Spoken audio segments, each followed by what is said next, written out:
अब सोचिए भाई और बहनों, किस एंगल से उनको भगत कहें? जो उनके गुरु की आरती उतार रहे हैं उनका विरोध कर रहे हैं, जो उनके गुरु को इष्ट मान के भोग लगा रहे हैं उनका विरोध कर रहे हैं, जो उनके गुरु की महिमा करते हैं उनका विरोध कर रहे हैं, और जो सत्सेवक भाई बहन उन सतलोक आश्रमों से जुड़े भाई बहनों को भक्ति मर्यादाओं के विषय में बताते हैं, समझाते हैं, उल्टा हमारा ही विरोध करते हैं। तो इसी को कहते हैं काल प्रेरणा। तो भाई और बहनों, जो रियल प्रोसीजर है परमात्मा को पाने की, सतलोक जाने की, ये निसंदेह केवल साध संगतियों में शुरू है। और ये जो साध संगति हैं, ये कबीर परमेश्वर सतगुरु रामपाल जी का यथार्थ 13वां पंथ है, मिशन है। और आश्रमों से जुड़े भाई बहनों से हम केवल यही विनती करेंगे, यही प्रार्थना करेंगे कि भाई और बहनों, थोड़ा ज्ञान को आधार बनाओ। ये आप और हमारी परीक्षा का समय चल रहा है। सतगुरु रामपाल जी कोई बालक नहीं है, कोई बच्चे नहीं है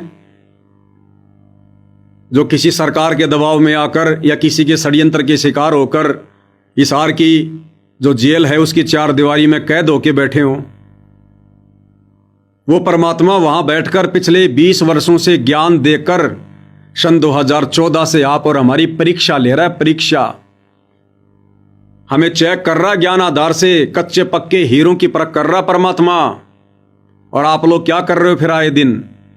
आए दिन आप लोग सतलोक आश्रम वालों की कुसंगति में पढ़कर काल प्रेरणा से मर्यादाएं खंड खंड कर रहे हो। जो ज्ञान गुरुदेव भगवान ने दिया उसको किस दिन अमल में लाओगे? किस दिन उस ज्ञान के ऊपर चलोगे? किस दिन उस ज्ञान को अपने अंतःकरण में धारण करोगे?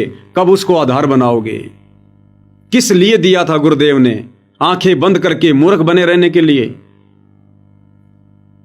आप लोगों को मूर्ख बना दिया जाता है।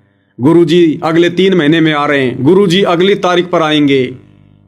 अरे कितनी बार मूर्ख बनाया गया आप संगत वाले भाई बहनों को गुरु के परिवार की तरफ से। आज से 6 साल पहले गुरुदेव की कलयुगी बेटी मंजू ने कहा था कि गुरुजी 3 महीने में आ रहे हैं। मेरी गुरुजी से बात हुई है। मध्य प्रदेश का स्टेट कोऑर्डिनेटर विष्णु साहू संगत को मूर्ख बनाता है 6 साल पहले कि अगले 6 महीने में अगर हमारे गुरुजी जेल से बाहर नहीं आए तो मैं अपनी गर्दन कटवा लूंगा। सिर्फ इसलिए कि संगत मूर्ख बनी रहे, संगत हमारे आश्रमों से जुड़ी रहे, संगत हमें ज्योति पाठ और दान का पैसा देती रहे। सिर्फ इसलिए भक्तों की भावनाओं के साथ में खेला जा रहा है, भक्तों की श्रद्धा के साथ में खेला जा रहा है, उनके अनमोल जीवन को मर्यादा तोड़वाकर नष्ट किया जा रहा है। और अब एक नया लोभ प्रलोभ दे दिया गया आप लोगों को। अभी पिछले दिनों जो गुरुदेव भगवान की जमानत याचिका खारिज हुई है और कोर्ट ने जो 4 अगस्त 2026 का समय रख दिया, लगभग 6.5-7 महीने बाद का, तो अभी से सतलोक आश्रम वालों ने भ्रमणा फैलानी शुरू कर दी है कि गुरुजी अगस्त में आ रहे हैं, गुरुजी अगस्त में आ रहे हैं, ताकि संगत हमसे चिपकी रहे। भाई और बहनों, अगस्त में गुरुदेव नहीं आने वाले। ये पवन दास आपको समय समय पर हमेशा सचेत करता आया है कि इस विधि से गुरुदेव नहीं आएंगे जिस विधि से तुम संगत वाले चल रहे हो। अगस्त में भी गुरुदेव भगवान नहीं आने वाले, और यदि आ भी गए तो तुम्हारे लिए नहीं आने वाले। भूल जाना इस बात को, तुम्हारे लिए गुरुदेव भगवान कभी जेल से बाहर नहीं आने वाले। वो अपनी हंस आत्माओं के लिए आएंगे, अपनी साथ संगति से जुड़ी आत्माओं के लिए आएंगे। तुम सतलोक आश्रम वालों को और सतलोक आश्रमों से जुड़े लाखों भगत भाई बहनों को क्या आवश्यकता है परमात्मा की? तुम क्यों इस बात को लेकर खुशी जाहिर करते हो कि गुरुजी अगस्त में आ रहे हैं, गुरुजी अगस्त में आ रहे हैं? तुम्हारे चेहरे पर खुशी अच्छी नहीं लगती? किस बात की खुशी भाई? तुम्हें खुशी है क्यों? अरे विचार करो भाई, तुम्हें गुरु की आवश्यकता है कहां जो तुम्हें खुशी होगी? जो काम करने के लिए सतलोक से चलकर गुरुदेव भगवान धरती पर आते हैं, वो सारे के सारे कार्य तुम्हारे सफल हो रहे हैं। वो सारे के सारे कार्य तुम्हारे कोऑर्डिनेटर कर रहे हैं, गुरु का कलयुगी परिवार कर रहा है, इन आश्रमों में हो रहा है। तो गुरु की आवश्यकता तुम लोगों को है कहां? अरे गुरु आता है ज्ञान देने के लिए, तो तुम्हें घर बैठे ज्ञान मिल रहा है भाई, कोई दिक्कत नहीं है। टीवी चैनल पे सत्संग चल रहे हैं, अच्छी बात है। घर घर में पुस्तक हो गई, घर घर में मेमोरी कार्ड हो गए, तो अब आगे कोई ज्ञान सुनने के लिए तुम्हें गुरुदेव की आवश्यकता नहीं है, क्योंकि आगे का जो ज्ञान गुरुदेव अब देंगे सूक्ष्म वेद के आधार से, वो तुम लोगों की समझ में भी नहीं आने वाला है। तुम्हें जो सामान्य सत्संग समझ में नहीं आए, तुम्हें विशेष संदेश समझ में नहीं आए, तो जेल से बाहर आने के बाद गुरुदेव जो अनमोल वचन फरमाएंगे कभी कभार, वो तुम्हारी समझ में कैसे आएंगे। तो ज्ञान के लिए तुम लोगों को गुरुदेव की आवश्यकता नहीं। फिर गुरु की आवश्यकता पड़ती है नाम दीक्षा के लिए। तो नाम दीक्षा के लिए भाई 500 नामदान केंद्र खोल दिए गए हैं काल प्रेरणा से। तो नाम दीक्षा के लिए लोगों को सतगुरु रामपाल जी की जरूरत नहीं है, गुरु की जरूरत पड़ती है नाम खंड हो जाए तो शुद्ध करवाने के लिए। तो 500 नाम दीक्षा केंद्र खोल दिए गए हैं, जगह जगह शुद्धिकरण हो रहा है। 2-4-5 हाजारियां, 2-4-5 हाजिरी राजनेताओं की रैली में लगाओ, या जहां जहां ये बेकार हो रही है अन्नपूर्णा मुहिम के तहत जो मकान बन रहे हैं 2-4 दिन वहां पर तगारी पकड़ाओ, मजदूरी करो, मिट्टी ढो, 4 हाजिरी लगाओ, नाम शुद्ध कराओ, हो गया तुम्हारा काम। तो नाम शुद्धिकरण के लिए भी तुम सतलोक आश्रम से जुड़े भाई बहनों को सतगुरु रामपाल जी की आवश्यकता नहीं है। उसके बाद गुरु की आवश्यकता पड़ती है दान धर्म करने के लिए, ज्योति पाठ करवाने के लिए। तो वो सारी व्यवस्था इन सतलोक आश्रमों में है, नाम दीक्षा केंद्रों पर है। तो तुम्हें दान धर्म करने के लिए, ज्योति पाठ करवाने के लिए भी गुरु की आवश्यकता नहीं है। फिर तुम्हें आवश्यकता पड़ती है गुरु जी के दर्शनों के लिए। भाई आवश्यकता क्यों पड़ती है फिर गुरु की? हम गुरु जी के दर्शन करेंगे। कबीरा दर्शन साधु का, मुख पर बसे सुहाग, दर्शन उन्हीं को होते हैं जिनके पूर्ण भाग। तो इन सतलोक आश्रमों में, नाम दीक्षा केंद्रों पर, हिसार जेल से सतगुरुदेव भगवान तुम लोगों को लाइव दर्शन दे रहे हैं, वीडियो कॉल में दर्शन दे रहे हैं। तो तुम सतलोक आश्रमों से जुड़े भाई बहनों को सतगुरु रामपाल जी की दर्शनों के लिए भी आवश्यकता नहीं है। फिर आवश्यकता पड़ती है गुरु के आशीर्वाद की। तो साधना टीवी चैनल पर रोजाना तुम लोगों को लास्ट में संघ के साथ में आशीर्वाद मिल रहा है, गुरुदेव आशीर्वाद दे रहे हैं तुम्हें। तो मैं पवन दास ये पूछना चाहता हूं सतलोक आश्रमों से जुड़े भाई बहनों से कि तुम्हें खुशी क्यों हो रही है, किस बात की हो रही है भाई? तुम्हें तो झूठी खुशी है। तुम लोगों को तो गुरु की आवश्यकता ही नहीं है। गुरु की जिन जिन बातों के लिए आवश्यकता पड़नी चाहिए, उन बातों के लिए हम सत्सेवकों को आवश्यकता है, केवल हम सत्सेवकों को। तुम लोगों को तो सारी सुविधा उपलब्ध है, काल ने सारी सुविधा उपलब्ध करवा रखी है तुम्हारे भाव बिगाड़ने के लिए, तुम्हारी मर्यादा तोड़ने के लिए, ताकि तुम्हें गुरु की आवश्यकता महसूस ही ना हो। तो यदि अगस्त में भी गुरुदेव भगवान आएंगे, वैसे तो नहीं आएंगे, दास का पूरा आंकलन है, और यदि आ भी गए तो भूल जाना इस बात को कि गुरुदेव तुम्हारे लिए आएंगे। आप लोग गुरुदेव भगवान से सैकड़ों किलोमीटर दूर हो चुके हो मर्यादाओं को लेकर, भक्ति को लेकर। केवल आप भाई बहनों की बैटरी चल रही है, कोई पिछला संस्कार चल रहा है। मर्यादा और भक्ति, इस आधार से आप लोग गुरुदेव से सैकड़ों कोस दूर हो चुके हो। तो ये भगवान तुम्हारे लिए नहीं आएगा।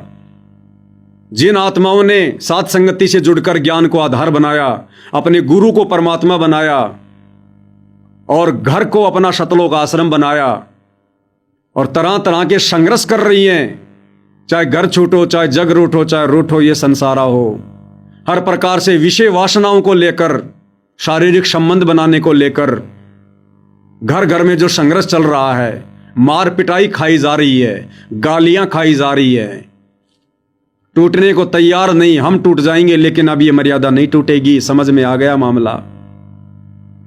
तो उन आत्माओं के लिए सतगुरु जेल से बाहर आएगा। हालांकि उन आत्माओं के लिए तो सतगुरु आज भी उनके घर पर विराजमान है, दिखाई नहीं देते, बस इतना है। बाकी परमात्मा शब्द रूप में, सूक्ष्म रूप में, परोक्ष रूप में हर एक आत्मा के घर पर विराजमान है, हृदय में विराजमान है। लेकिन यथार्थ में, दिखावे में, वो परमात्मा केवल साथ संगति से जुड़े मर्यादित भाई बहनों के लिए आएंगे। तो आप सतलोक आश्रमों से जुड़े भाई बहनों से विनती है, प्रार्थना है, इस अनमोल मनुष्य जीवन को देखा देखी भेड़ चाल में चलकर, तत्व ज्ञान से कोसों दूर बैठकर, अंधेरे में लठ मारकर बर्बाद मत करो। ये गुरु का परिवार, ये काल के द्वारा भेजा गया है। ये भगत नहीं है, केवल भगत का ठप्पा लगा हुआ है। ये स्पेशल काल के द्वारा भेजे गए हैं, स्पेशल। और देख लो किस कदर इन लोगों ने तुम्हें भक्ति और भगवान से दूर कर दिया। तुम्हारी भावना और श्रद्धा के साथ में खिलवाड़ किया गया है। तो भाई और बहनों, आने वाले समय में यदि अभी भी समय रहते नहीं जागे, नहीं चेते, अगर इस ज्ञान को आधार बनाकर विचार नहीं किया, अरे कभी 10 मिनट 5 मिनट एकांत में बैठकर विचार तो करो। क्या ये स्टेडियम बनाना, ये राजनीति करना, राजनेताओं की रैलियों में जाना, कबीर पंथियों की कबीर जयंती में जाना, परशुराम की जयंती में जाना, अयोध्या में भंडारा लगाना, जाटों की धर्मशाला बनवाना, लाइब्रेरी बनवाना, ये दुनिया भर के मोटर पाइप बांटना, बेगार करना, दुनिया वालों के मकान बनाना, नशेड़ियों के, अनुपदेशियों के वहां जा जाके बेगार करना, इन शतलोक आश्रमों में जा जाके वहां पर पिकनिक मनाना, लड्डू जलेबी बर्फी खाना, ये संतों का भोजन है। ये सत्संगों का भोजन है। अरे 10 मिनट विचार तो करो, तुम मर्यादा में हो क्या? तुम विषय वासनाओं से दूर हो क्या? तुम्हारे मन में बकवाद और कुबद ये दूर हुई क्या? तुम्हारी आत्मा निर्मल पाक और पवित्र हुई क्या? गुरुदेव जो संकेत कर रहे हैं विशेष संदेशों में, क्या तुमने एक को भी समझा क्या? क्या तुम्हारे अंदर वो तड़प, वो कशक, वो शतलोक के लिए है? तुम संसार में कितने उलझे हुए हो, तुम संसार से कितने दूर हटे हो? कभी 5-10 मिनट एकांत में बैठकर विचार करो, मालिक को दंडोत करके कि परमात्मा सद्बुद्धि दो। फिर साथ संगति से जुड़े भाई बहनों पर उनकी मर्यादाओं को लेकर विचार करो। और अगर किसी ने इतना विचार किया तो भाई और बहनों पता चलेगा, साथ संगति से जुड़े भाई बहनों से 10 साल पीछे जा चुके हो तुम। 10 साल तुम अपने इस मनुष्य जीवन को बर्बाद कर चुके हो। यह दाव तुम्हारा दोबारा नहीं लगेगा। अब तो केवल विनती करते हैं, प्रार्थना करते हैं। तो साध संगति में जितने भी भाई बहन जुड़े हुए हैं, जिन्होंने गलती से सतलोक आश्रमों से जुड़कर उनकी कुसंगति का शिकार होकर जिन्होंने वो नकली सार नाम भी ले लिया था, लेकिन अब साध संगति से जुड़कर उन भाई बहनों ने वो नकली सार नाम जपना छोड़ दिया, क्योंकि साध संगति में सार नाम का जाप नहीं चलेगा, केवल प्रथम नाम और शतनाम।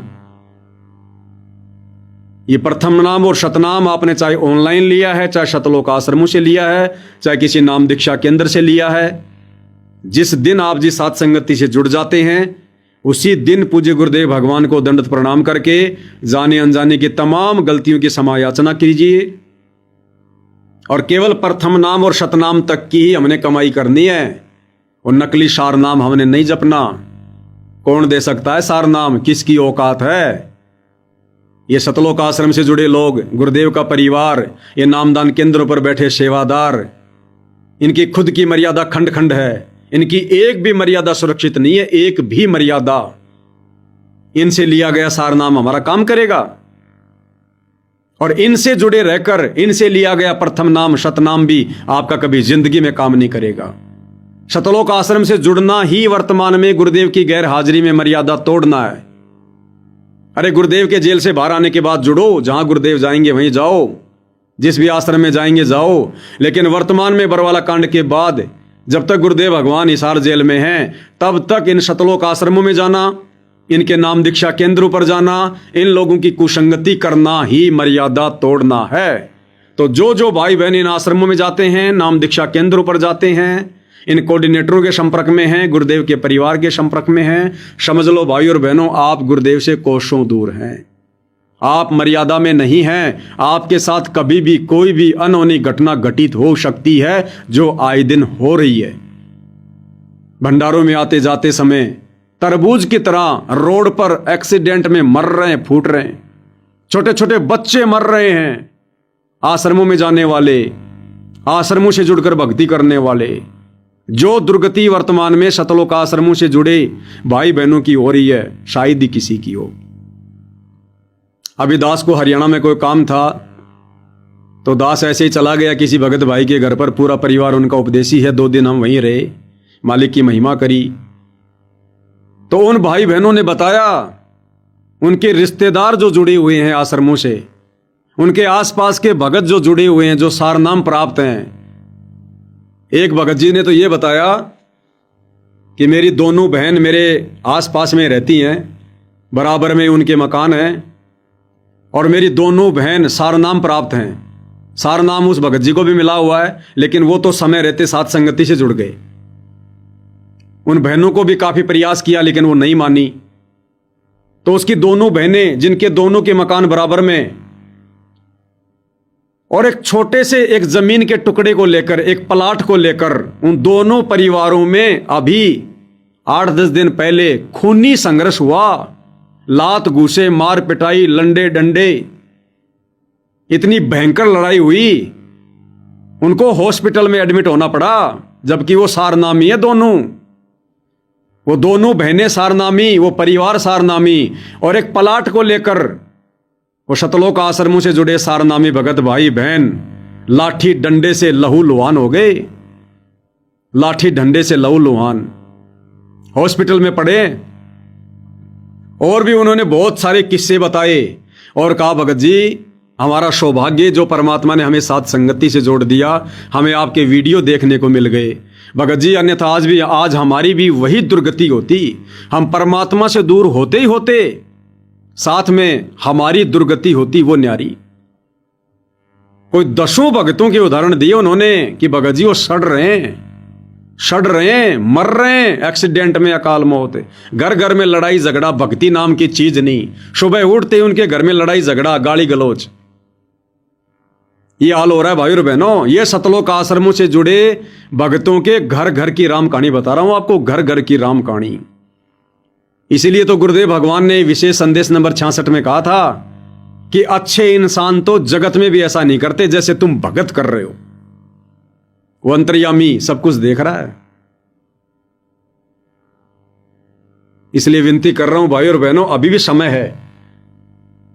काल एजेंट सतलोक आश्रम वालों की कुसंगति से बचो, बाहर निकलो, साथ संगति के कुछ वीडियो देखो, अपनी दिशा और दशा को भक्ति वाली इसको ठीक करो, अन्यथा दुर्गति दरवाजे पर खड़ी है। परमात्मा ने 10 साल तक हमें मौका दिया बरवाला कांड के बाद। ये हमारी परीक्षा चल रही है कदम कदम पर।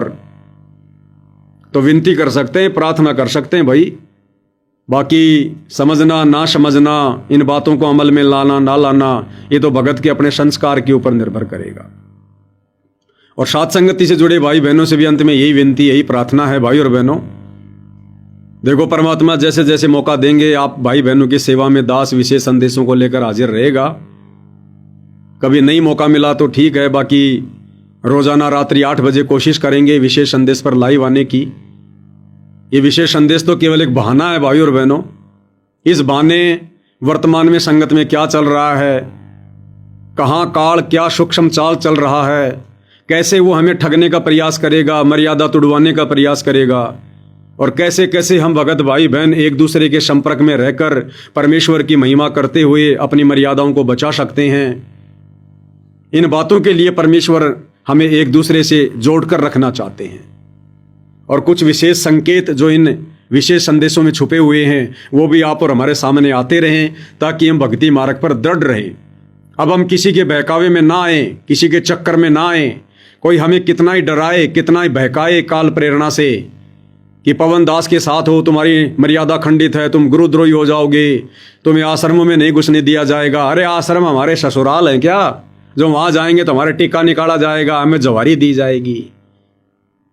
हमें क्या करना उन आश्रमों में? हमारा घर आश्रम नहीं है क्या? शमशान घाट है हमारा घर। जिस घर में भगवान का दरबार लग गया, भगवान विराजमान हो गया, भगवान की आरती हो रही है, भगवान को भोग लग रहा है, भगवान की महिमा हो रही है, वो घर आश्रम नहीं तो क्या शमशान घाट है? तो हमें क्या चांटना थोड़ी है इन आश्रमों को। तो हमें किसी का कोई भय नहीं होना चाहिए, किसी का कोई डर नहीं होना चाहिए। और आश्रमों में तो वैसे भी भक्ति नहीं होती। और देख लो वर्तमान में क्या हो रहा है वहां पर। हम तो पीठ करके भी नहीं सोते उन आश्रमों की तरफ, पीठ करके भी, जब तक हमारे गुरुदेव भगवान नहीं आ जाएंगे। तो भाइयों और बहनों, किसी के तोड़ने से टूटना नहीं है, किसी के डराने से डरना नहीं है। काल तरह तरह की चाल चलेगा, क्योंकि औरों की तो सबकी मर्यादा उसने खंड करवा दी है, सबका धर्म कर्म नष्ट करवा दिया है। अब वो साथ संगति से जुड़े भाई बहनों के पीछे लगेगा। तो आप और हमने किसी भी कीमत पर झुकना नहीं है, क्योंकि पिछले 8-10 वर्षों से परमात्मा ने साथ संगति से जोड़कर हमें इसीलिए दृढ़ किया है। जब हमारा रिश्ता हमारा गुरुदेव से है, बराबर है, हम कनेक्टेड है हमारे गुरुदेव भगवान से, हमें पता है उनके प्रति हमारे दिल में, हमारे हृदय में कितनी श्रद्धा, कितना भाव है, कितनी लगन है, कितनी तड़प है, कितना समर्पण भाव है। हमें दूर कौन कर देगा? ये पीले पर्चे हमें सदगुरु से दूर कर देंगे। औकात है इन पीले पर्चों की जो हमें हमारे भगवान से दूर कर दे। सूरदास जी ने क्या कहा था? हीणा जान के पैर छुड़ा गया है सर्वशक्तिमान तू, पर सूरदास के दिल से निकल जा तब मानू किसा बलवान तू। तो पीले पर्चों में तो हमें गुरुद्रोही कहकर अपनी तरफ से गुरु से दूर कर दिया जाता है, ऑडियो वीडियो निकालकर गुरु से दूर कर दिया जाता है। लेकिन कोई माइका लाल सतगुरु रामपाल जी परमेश्वर जी को हमारे दिलो दिमाग से, हमारी अंतरात्मा से, हमारे अंतःकरण से दूर करके दिखाए, तब माने तुम कितने बड़े पीले पर्चे वाले हो। तो भाई और बहनों, किसी के कहने से ना कोई गुरुद्रोही होता, ना कोई देशद्रोही होता। कहने को तो सरकार ने हमारे गुरुदेव को भी देशद्रोही बोल रखा है, तो क्या हम भी छोड़ दें गुरुदेव को?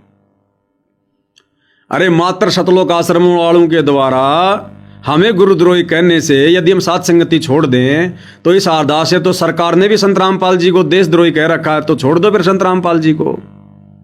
लेकिन हमें पता है कि देशद्रोही कौन होता है, क्या परिभाषा है। उसी प्रकार हमें पता है कि गुरुद्रोही क्या होता है, गुरुद्रोही की क्या परिभाषा होती है। इस गंदे लोक में जिस महापुरुष ने संसार को समझाना चाहा, जगाना चाहा, काल ने उनको देशद्रोही करार दिला दिया। और इस संगत में जिसने संगत को जगाना चाहा, काल के जाल में फंसी हुई संगत को बचाना चाहा, काल ने उसको गुरुद्रोही घोषित करवा दिया। तो ये तो कोई बड़ी बात नहीं है भाई और बहनों। लेकिन असल में गुरुद्रोही कौन है, क्या होता है, क्या पहचान है, ये परमात्मा ने सत्संगों में भली भांति पहचान करवा रखी है।